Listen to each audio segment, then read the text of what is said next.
Now you have Donald Trump threatening a war on the entire BRICS.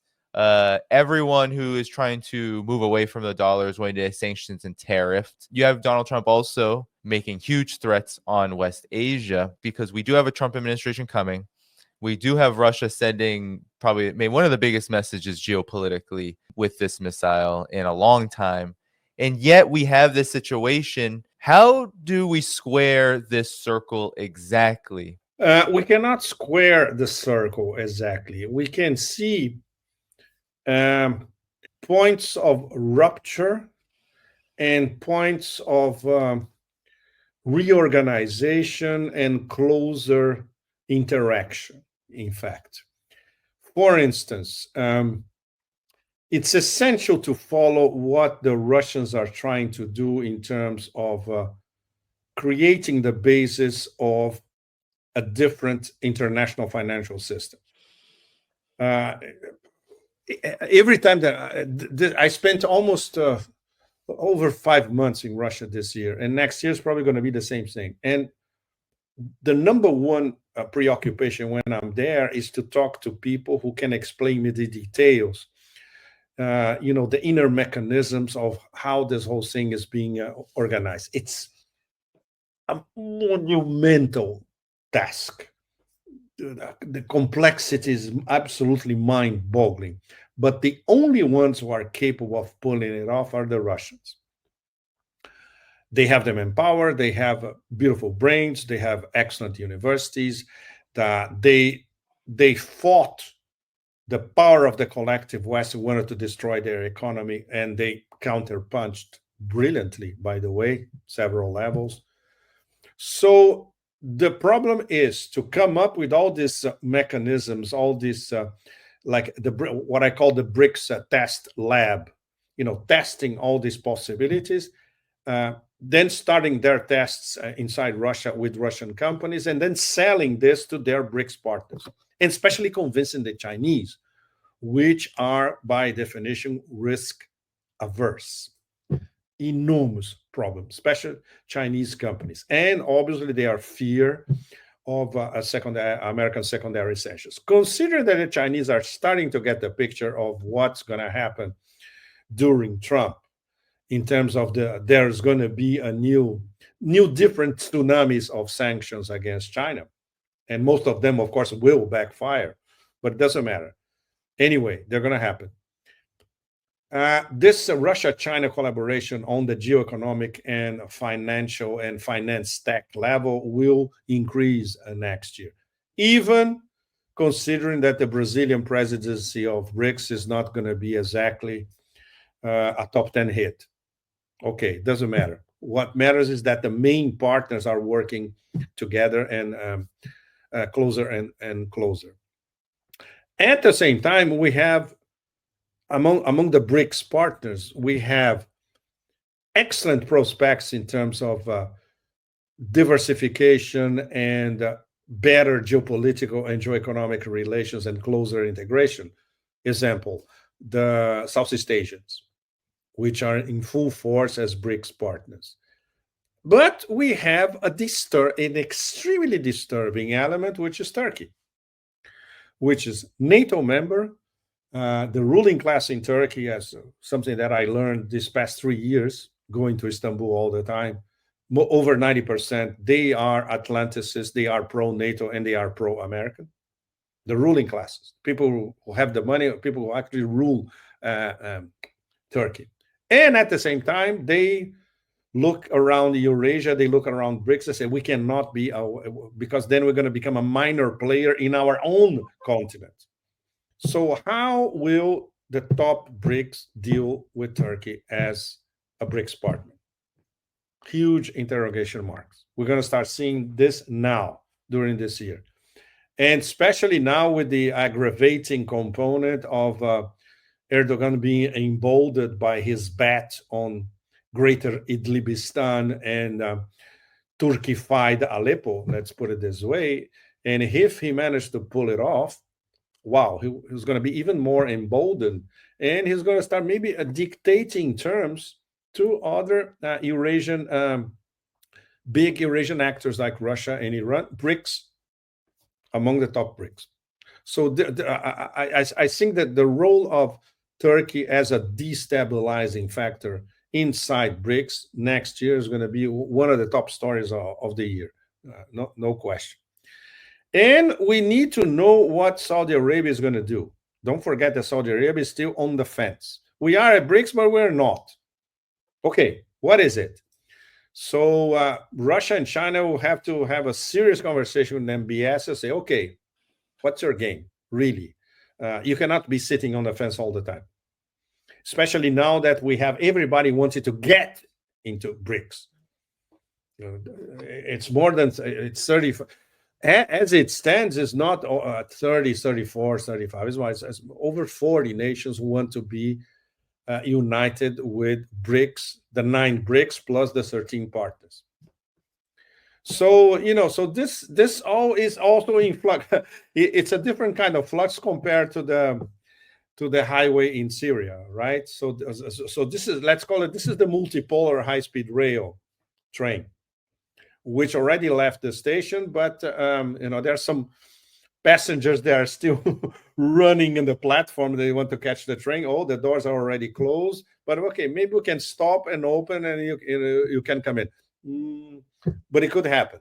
So, and of course, the BRICS as a whole will have to face the empire wrath, personified by Trump and personified by his deep misunderstanding of BRICS. He doesn't know what BRICS is. If you ask Trump directly, he won't be able to answer you, not to mention his cabinet and his advisors.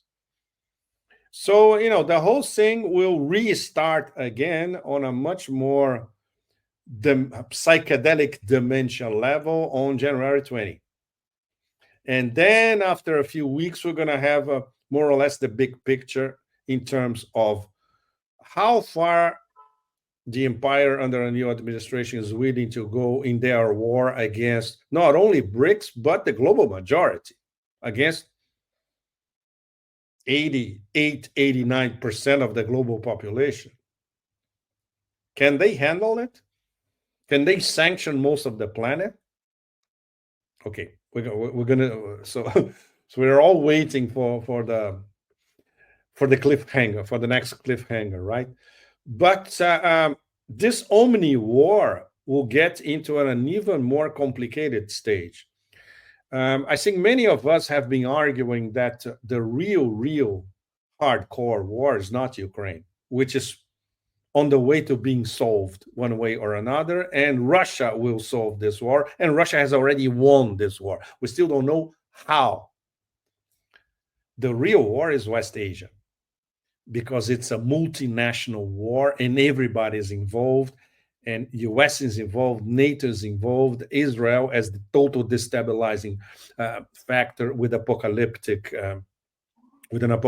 mindset, and all the axes of resistance plus the other regional actors. So this is going to be the fulcrum of how this could lead to either a total disaggregation of an international system, or towards some of these actors having an excess of enlightenment, call it Taoist, Buddhist, Epicurean, Stoic, cynic, whatever, and say, okay, we're going to have to sit on the same table, and it's stupid and completely absurd to have the world divided in two opposing blocks, in shock, in total clash, and still with the possibility of a hot war between them. For the moment, we don't know anything, Danny. We are that's it. We are waiting to get inside the vampire ball. We are just watching the vampire ball from the outside. The real vampire ball starts in January. Yeah, I wanted to actually pull it up, this threat that we've been talking about from Donald Trump. Oh my God! In this war on BRICS. Yeah. Note the capitalization here.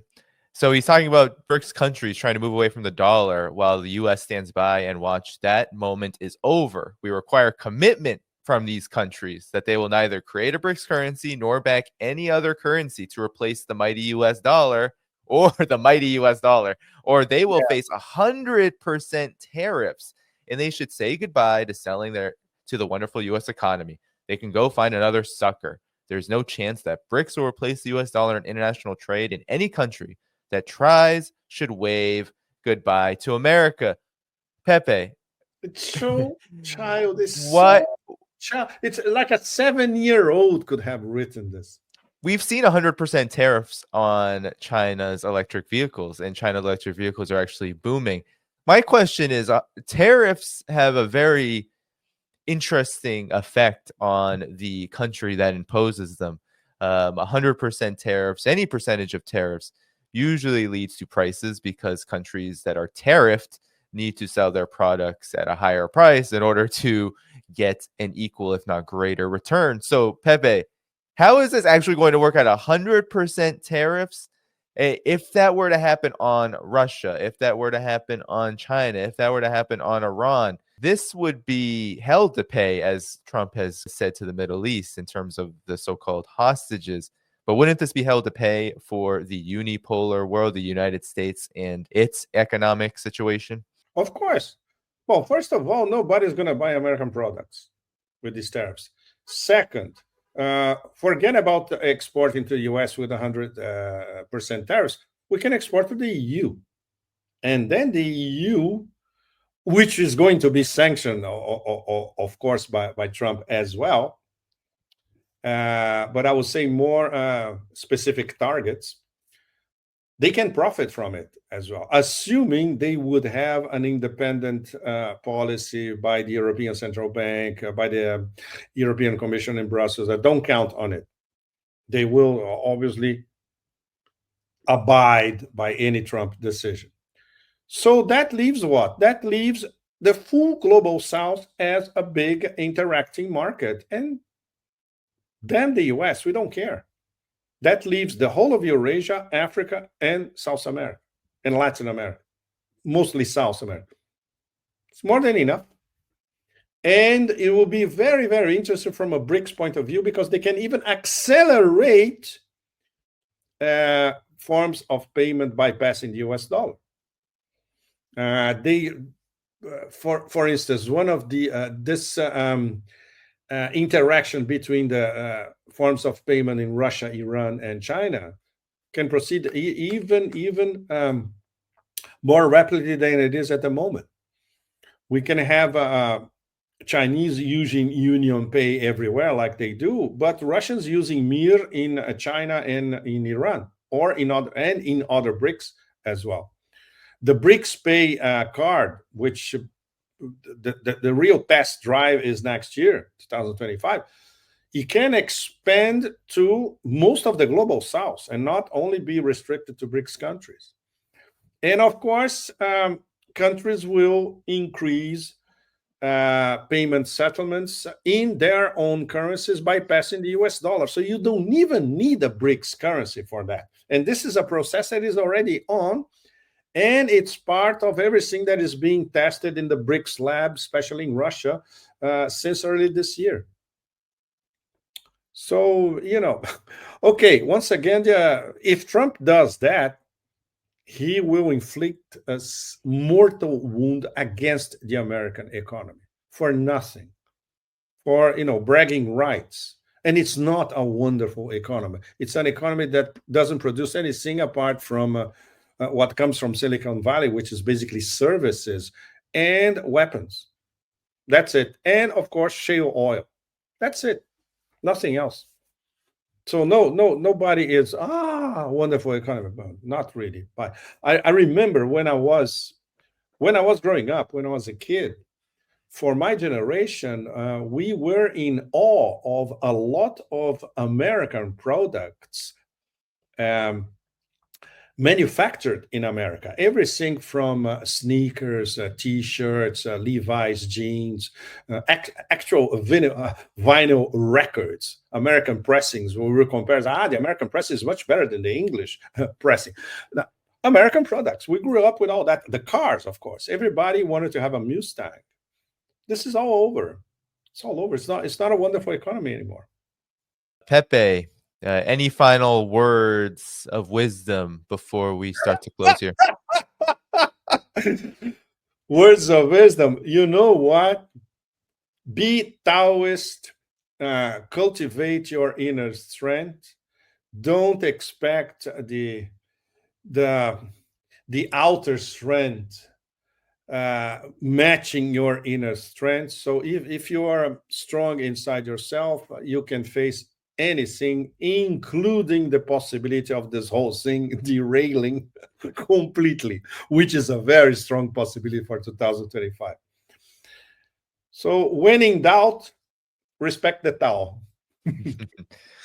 Yes, indeed. I think patience, discipline, all kinds of applications of that can definitely be exercised here, because we are in for a bumpy ride. I mean, Syria is now going to be a conflict we will be talking about again. Perhaps we should have been before this emergence of a renewed dirty war. But we'll be talking about this for quite some time.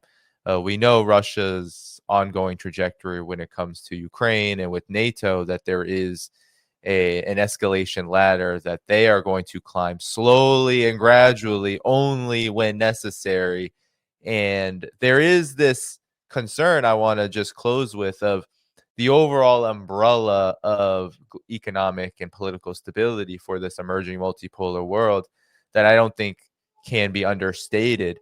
As the empire of chaos sows more and more of it, that becomes a consideration that we all have to take into account as we watch and wait for what I think is going to be an inevitably intense response, not just in Syria, but all of these points that you talked about, Pepe.